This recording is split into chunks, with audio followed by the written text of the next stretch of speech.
So friends, before starting the video I have a question. तो क्या आप सबने कभी सोचा है कि आपका mobile phone, laptop, smart TV या कैलकुलेटर या कोई भी डिजिटल डिवाइस कैसे वर्क करता है? क्या ये सब जादू है? So the answer is no. तो फ्रेंड्स, ये सब जो है सिर्फ 2 नंबर्स पर काम करता है, जो कि हैं 0 एंड 1। और जिस सब्जेक्ट की वजह से ये सब कुछ संभव हो सका है या पॉसिबल हो सका है, उसी का नाम है डिजिटल इलेक्ट्रॉनिक्स। आज की वीडियो की जो मेन 3 चीज़ें हैं वो होने वाली हैं। What is digital electronics? Digital electronics क्या है? एनालॉग सिग्नल्स क्या होते हैं? और दोनों में क्या ख़ास डिफरेंस है? तो चलिए शुरू करते हैं आज का वीडियो। तो चलिए स्टार्ट करते हैं फर्स्ट टॉपिक, जो कि हमारा एनालॉग। तो बच्चों, जैसे कि आप देख सकते हैं कि मैंने यहाँ पे डेफिनेशन लिख रखी है कि analogue signals represents continuous variations in magnitude over time. तो ये एक बेसिक डेफिनेशन है जो आप इसमें लिख सकते हो। और इसके अलावा अगर हम सिंपली बात करें तो बच्चों, जो एनालॉग सिग्नल होता है वो ना कॉन्टिन्यूस सिग्नल होता है। मतलब कॉन्टिन्यूस सिग्नल, अब आप पूछोगे क्या होता है? एनालॉग तो चलो पता लग गया। सो कॉन्टिन्यूस का मतलब होता है बीच बीच में इनफाइनाइट वैल्यूज़ हो सकती हैं। कॉन्टिन्यूस जो वर्ड है इसका मतलब होता है कि बीच-बीच में इनफाइनाइट वैल्यूज़ हो सकती हैं।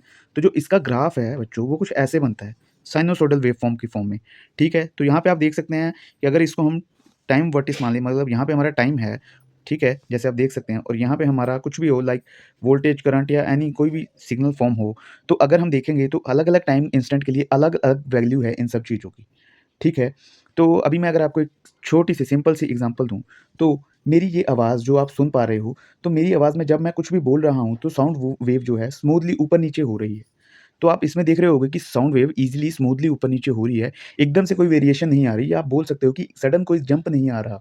ऐसे ही हमारा टेम्परेचर जो है वो भी एनालॉग सिग्नल होता है बच्चों।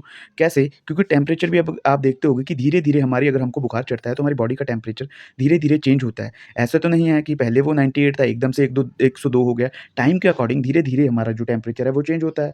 ऐसे ही जो मेरी ये आवाज़ है वो आप देख रहे होंगे, एक टाइम पे आपको थोड़ी ज़्यादा तेज़, एक टाइम पे थोड़ी कम तेज़, या फिर बोल लो स्लो, या फिर फ़ास्ट थोड़ी सुनाई दे रही होगी। तो इसमें टाइम के साथ जैसे-जैसे टाइम गुज़र रहा है, थोड़ी-थोड़ी वेरिएशंस आ रही हैं। तो इसी वेरिएशन के कारण ये कंटीन्यूअस सिग्नल बनता है। इसको हम इसीलिए एनालॉग कहते हैं, एनालॉग सिग्नल कहते हैं। ठीक है बच्चों? तो अभी आप इसमें देखोगे कि इसमें कुछ प्रॉब्लम्स हैं, एनालॉग सिग्नल में कुछ प्रॉब्लम्स हैं। अभी हम देखते हैं कि प्रॉब्लम्स क्या-क्या हैं एनालॉग सिग्नल में। तो एनालॉग सिग्नल में ऑब्वियस सी बात है, मैं यहाँ पे बहुत सारी प्रॉब्लम्स नहीं लिख सकता। मैंने 3 प्रॉब्लम्स उठाई हैं, वो मैंने लिखी हैं। आप देख सकते हो, फर्स्ट प्रॉब्लम जो है, easy disturbance due to noise. कोई किसी भी तरह की नॉइज़ से ईज़िली डिस्टर्ब हो जाता है हमारा एनालॉग सिग्नल। जैसे आप देख सकते होंगे कि बैकग्राउंड में कुछ-कुछ आवाज़ें आ रही हैं, उससे जो मैं चीज़ बोल रहा हूँ वो आपको थोड़ी कट-कट के कई बार हो सकता है सुनाई दे, या फिर हो सकता है आपको उस चीज़ की आवाज़ भी आए। तो मतलब डिस्टर्बेंस आ रही है मेरी वॉइस में, जैसे कोई भी मतलब कि नॉइज़ प्रोड्यूस हो रही है, ठीक है? या कोई भी और सिग्नल आ रहा है। तो दूसरा जो पॉइंट है कि weaker signal in long distances. तो सीधी-सी बात है बच्चों, एनालॉग सिग्नल जो है, अगर जैसा-जैसा डिस्टेंस बढ़ता जाएगा, वैसे-वैसे सिग्नल की स्ट्रेंथ जो है वो कम होती जाएगी, ठीक है? जैसे मान लीजिए कि आप 2 कमरों में बैठे हैं, मतलब एक कमरे में आप बैठे हैं, दूसरे कमरे में आपका फ्रेंड बैठा है। आप उसको कुछ बोलोगे, उसको थोड़ा धीरे सुनाई देगा एज़ कंपैरेटिवली कि जो आपके पास या आपके साथ उस कमरे में ही इंसान बैठा है, उसको आपकी आवाज़ तेज़ सुनाई देगी। थर्ड है जो बच्चों, वो है difficult to process and store. तो जो हमारा एनालॉग सिग्नल होता है, इसको प्रोसेस करना और स्टोर करना बहुत ही ज़्यादा डिफ़िकल्ट होता है as comparison to the digital signal. तो मेन ये 3 प्रॉब्लम्स थी बच्चों। इसके इसीलिए आपने देखा होगा, एक एग्ज़ाम्पल और मैं आपको दूँ, तो पुराने जो रेडियो होते थे उसमें बहुत ज़्यादा डिस्टर्बेंस होता था, क्योंकि उसमें एनालॉग सिग्नल्स होते थे। ठीक है बच्चों? तो चलिए अब हम आगे देखते हैं। तो बच्चों, जो हमारा सेकंड टॉपिक होने वाला है वो है हमारा डिजिटल सिग्नल या फिर डिजिटल। तो बच्चों, व्हाट इज़ डिजिटल सिग्नल? अगर मैं आपसे डेफिनेशन पूछूँ तो बच्चों, डेफिनेशन बेसिकली इसकी होती है, digital signals are discrete signals with specific value. तो अभी आप देखो, वहाँ पे हम कंटीन्यूअस सिग्नल की बात कर रहे थे, यहाँ पे हम डिस्क्रीट सिग्नल की बात करें, तो पहले हम यही समझते हैं डिस्क्रीट सिग्नल क्या होता है। तो बच्चों, डिस्क्रीट सिग्नल जो होता है उसका मतलब होता है लिमिटेड वैल्यूज़। Limited values. तो जैसे हम देख रहे थे कि एनालॉग में क्या हो रहा था कि हर एक टाइम इंस्टेंट के लिए कुछ अलग वैल्यू आ रही थी। बट यहाँ पे जो वैल्यूज़ होती हैं, वो लिमिटेड होती हैं। और बच्चों, डिजिटल के केस में बेसिकली अगर हम देखें तो वो जो लिमिटेड वैल्यूज़ होती हैं, वो होती हैं 2, और वो 2 वैल्यूज़ होती हैं 0 एंड 1। तो बच्चों, 0 का इसमें मतलब होता है लो, और 1 का मतलब होता है हाई, या फिर 0 का मतलब होता है ऑफ, और 1 का मतलब होता है ऑन। और इसको आप ये भी बोल सकते हो, 0 का मतलब होता है फ़ॉल्स, और 1 का मतलब होता है हमारा ट्रू बच्चों। तो बच्चों, आपने एक चीज़ देखी होगी कि जैसे जो स्विचेज़ वगैरह होते हैं, अगर आपने कभी इलेक्ट्रॉनिक्स का प्रोजेक्ट बनाया हो, तो जो स्विचेज़ होते हैं, ऐसे एक स्विच होता है, उसपे एक तरफ 1 लिखा होता है, एक तरफ 0 लिखा होता है।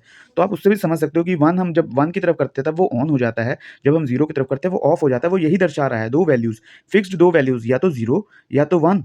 तो ये होता है हमारा डिजिटल सिग्नल, और ये बहुत ही ज़्यादा पावरफुल होता है बच्चों। और इसकी कुछ एडवांटेजेस हैं जो मैं आपको बताने वाला हूँ। चलिए बात करते हैं एडवांटेजेस के बारे में। तो बेसिकली जो डिजिटल सिस्टम होता है डिजिटल सिग्नल होता है, उसकी जो एडवांटेजेस होती हैं, मैंने यहाँ पे भी अगेन यहाँ पे मैंने 2-4 एडवांटेजेस ही लिखे हैं। आप और भी अगर आप कोई स्पेसिफिक बुक फॉलो कर रहे हो, तो आप और भी एडवांटेजेस देख सकते हो उसमें, या फिर मैं इसके लिए एक सेपरेट वीडियो बना दूँगा, जहाँ पे मैं advantages and disadvantages he discuss कर लूँगा और उसमें हम एटलीस्ट 10-10 एडवांटेजेस एंड 10-10 डिसएडवांटेजेस या कंपैरिज़न देख लेंगे, ठीक है? तो चलिए अभी हम पहले ये देखते हैं कि इसमें क्या-क्या एडवांटेजेस होती है। तो जैसे आप देख सकते हैं फर्स्ट एडवांटेज क्या है? Less affected by noise. तो बच्चों जो हमारा डिजिटल सिग्नल होता है ये लेस इफेक्ट होता है बाय नॉइस। अगर कोई भी डिस्टर्बेंस आ रही है सिग्नल में, तो जो हमारा डिजिटल सिग्नल होगा वो कम डिस्टर्ब होगा एज कंपैरेटिवली हमारा एनालॉग सिग्नल। इसमें डिस्टॉर्शन कम आएगी एनालॉग से। और दूसरी बात, it is easy to store. इसको ईज़िली हम स्टोर कर सकते हैं, और अगर हम ईज़िली स्टोर कर सकते हैं that means we can process it fastly. मतलब हम इसको फास्ट प्रोसेस कर सकते हैं, तो इसकी प्रोसेसिंग भी फास्ट होती है। और इसी वजह से ये क्या होता है बच्चों, रिलायबल सिस्टम होता है। इसीलिए हमारा जो आजकल का मॉडर्न सिस्टम है उसमें हम डिजिटल सिस्टम या डिजिटल सिग्नल ही यूज़ कर रहे हैं। तो बच्चों चलिए जो हमारा थर्ड लास्ट टॉपिक है इस आज की वीडियो में हम वो डिस्कस करते हैं, that is basically difference between analogue and digital signal. तो जैसे कि हम इसकी डेफिनेशन और कुछ पॉइंट्स देख के हैं, उन्हीं के बेस पे हम इसका डिफरेंस लिखेंगे। तो बच्चों देखिए फर्स्ट पॉइंट क्या है, एनालॉग में कंटिन्यूस सिग्नल होता है, जैसे कि मैंने आपको स्टार्टिंग में बताया था।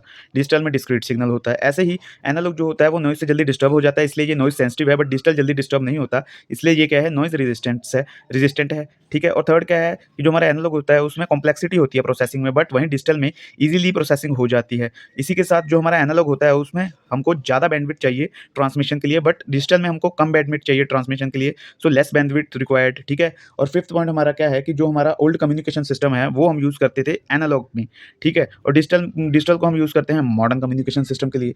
तो बच्चों अगर हम एक सिंपल सी बात कहें तो डिजिटल इलेक्ट्रॉनिक्स बेसिकली वो सब्जेक्ट है जो सर्किट को डिज़ाइन करता है, मतलब सर्किट डिज़ाइनिंग में हमें हेल्प करता है, जो सिर्फ बाइनरी सिस्टम मीन्स 0 एंड 1 पर ही काम करता है।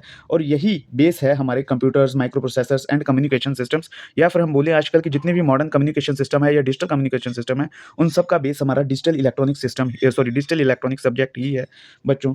तो आज के लिए बस इतना ही। नेक्स्ट वीडियो में why binary system is used in digital electronics. और अगर ये वीडियो आपको हेल्पफुल लगा हो तो give it a big thumbs up, and हाँ, चैनल को सब्सक्राइब कर बेल आइकन दबा लेना, ताकि आपको लेटेस्ट वीडियो के अपडेट्स मिलते रहें। मिलता हूँ मैं आपसे नेक्स्ट वीडियो में, तब तक के लिए काम करो, एंजॉय करो, because life is all about that.